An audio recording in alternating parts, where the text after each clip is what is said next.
What you're watching in front of you is huge for XRP. The first document is from Bank of International Settlement, and the next document is from the IMF itself. And they're talking about central bank digital currencies in Middle East and Central Asia.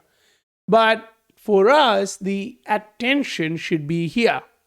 The talk about digital Larry, which is running on the cutting edge technology, which is Ripple's CBDC platform. One thing to understand, they were exploring the potential from 2020 and officially launched the pilot in 2023. So if you do understand this, it took 3 years. And that's one of the biggest delays which we are watching. But what is their primary focus?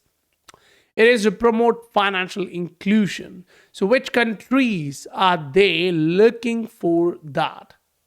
It's about oil exporting. Yeah, the Saudi, the oil, the dollar, everything comes in, but not all oil exporting nations are looking for financial inclusion. But some of them are looking at that. So you have few countries who are focusing on this as named down here. And this is a recent article. This is like 2024. April 2024 is when this is published. So just a couple of months.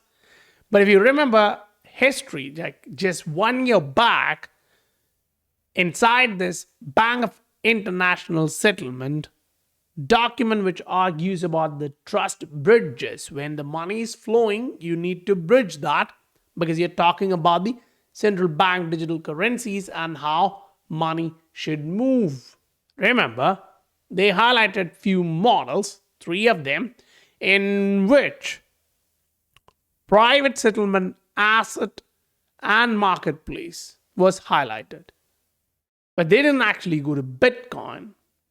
They didn't actually go to Ether. Rather, what they were arguing is such as XRP and Stellar. So you kind of get the direction which they're going. So it's not about just 2 networks. It's about a lot of different countries who are working with them. Ripple, we all understand the depth to which they are in the CBDC environment. But then read further. Settlement asset based on unbacked crypto assets such as Strike. They are also in, which leverages Bitcoin and the Lightning Network. Read the next part.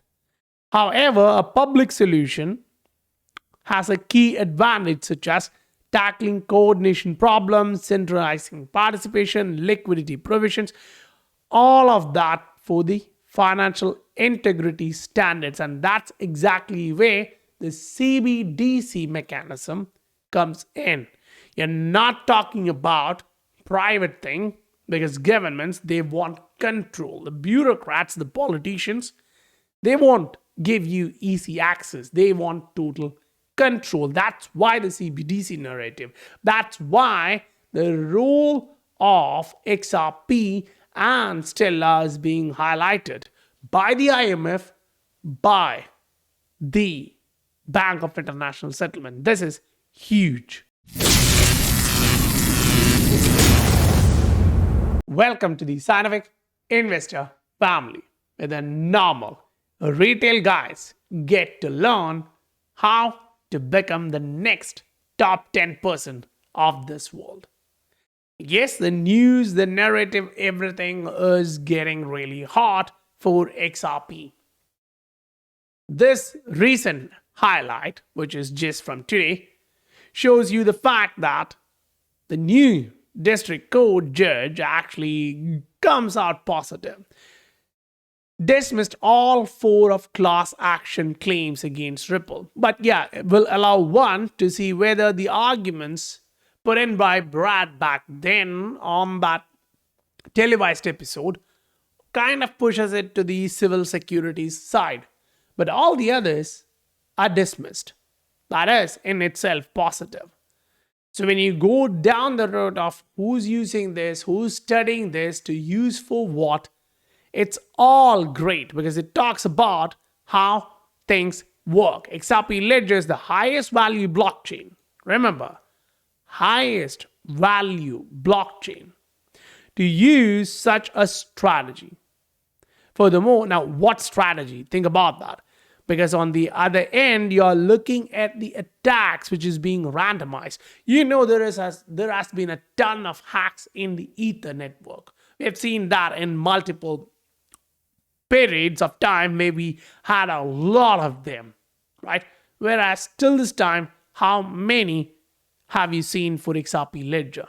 And that's one of the reasons why when you are looking to front run these attacks to, kind of keep them away, to give the best platform without disruption, they talk about the highest value blockchain, which is the XRP Ledger. So after a long time when we are going in these documents, don't be surprised. It's just checking one thing. What is that? Utility fundamentals. Did that change? Because when you're valuing something, you're looking at the utility, you're looking at the fundamentals. If that fundamental didn't change, your original value proposition is not changed, your original target market is not changed, your original target expectation for this price of this asset is not changed. So there is a lot of different things which you're looking. Yes, the price action matters. What the market looks like matters because that's when you will go up. But the question of if this can go up or not is purely based on the fundamentals. And that's why we are looking at the context of where this is going in. So while you look at this, we can clearly say the historical data here gives the idea that this is one of the highest value blockchain. And the news is now positive. Then you go back to the big guys, the supranational organizations like this, where they highlight the fact that for financial inclusion, now I don't like that terminology in such a document tied up with CBDCs, but who cares about my thought process? What matters is where they're going with this. CBDCs, financial inclusion, total control. Whether that's good or not, if you're in a Western country and you wish to live there forever, it's going to be total control using CBDC. That's the financial inclusion.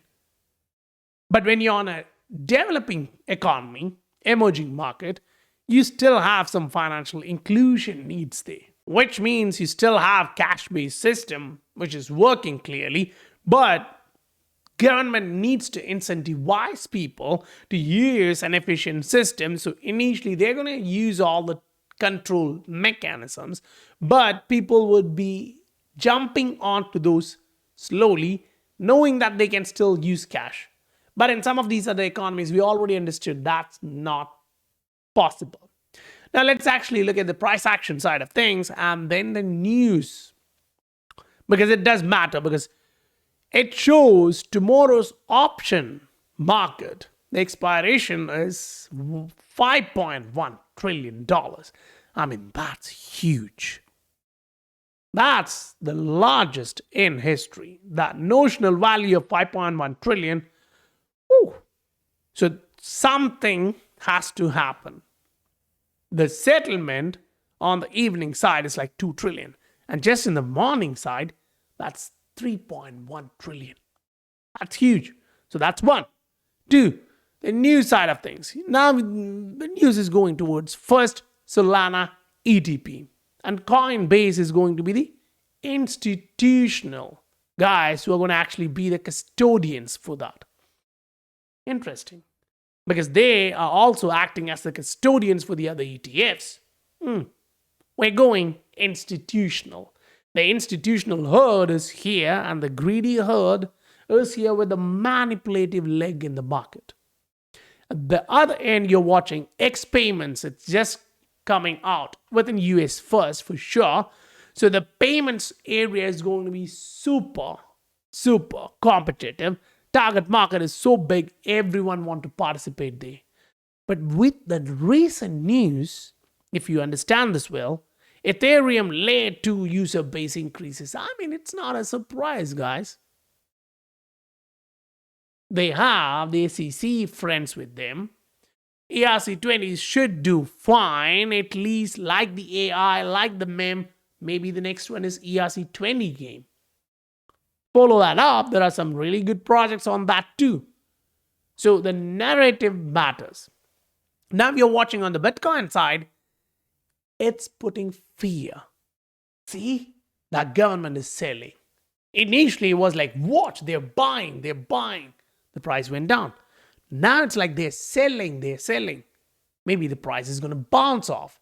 So once you're in the market and you're looking at the entire movement of the market with the current affairs and the price, you kind of get an idea. So for XRP holders, the fundamentals is true. Whether it's just the documents from supranational organizations or you're going through research documents, the well-known researchers, when they are publishing through these papers and the conferences, they're bringing this up and showing the fact it's a high value blockchain. Now, in the market, is it just one asset? No. See the number, that's 70,000 plus assets in this market. And increasing, you have a ton of rug pulls. So knowing the fundamentals, looking at the volume, and the market sentiment is important. And that's why I say if you want to get these kind of updates on a lot of different assets, so if you're interested in those assets, the targets, the outlooks, use the link in the description below to join the Scientific Investor family to get all of that, just like the 1,000+ members who are taking benefit of that. If you haven't actually smashed that like button yet, I would request, come on, let's smash that. Before we end the video, I would like to touch on the technical side of it because that's important as well. That's the recent market sentiment. We tested the moving average, we didn't break that. Negative. So micro, it doesn't look absolutely bullish.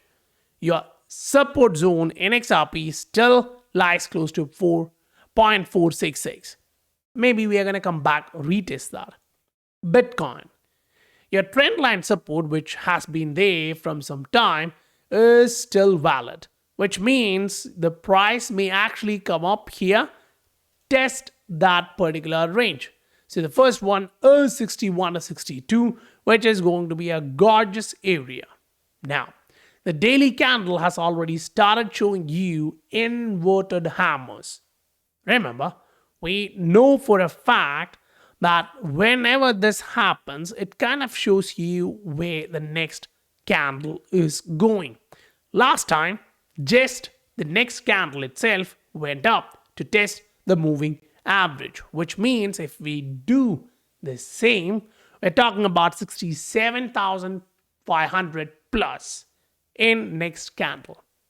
Now you have to zoom a little bit back. What does the 3-day chart show you? Interesting. You had a hammer, you came back to test that. Here we are forming and looking at this, which still has 3 more days. So the daily showing you an inverted hammer is important. The 3-day showing you the same is even more important. If you close this candle here, expect a run back to the upside. And that's Bitcoin. Now Ether, with all the narrative of everyone buying and all, what should happen? When they say buy this, it's about to pop, I'm skeptical about that. I don't trust these whales. I don't trust these financial institutions. Yes, we had a breakout. Yes, the structure looked good. Yes, the macro looks perfect. But if you do look at this rectangular face of the market in Ether, if we don't break to the upside in the next 3-4 days, it's negative. We may come back down to test the range of 3270, 3250.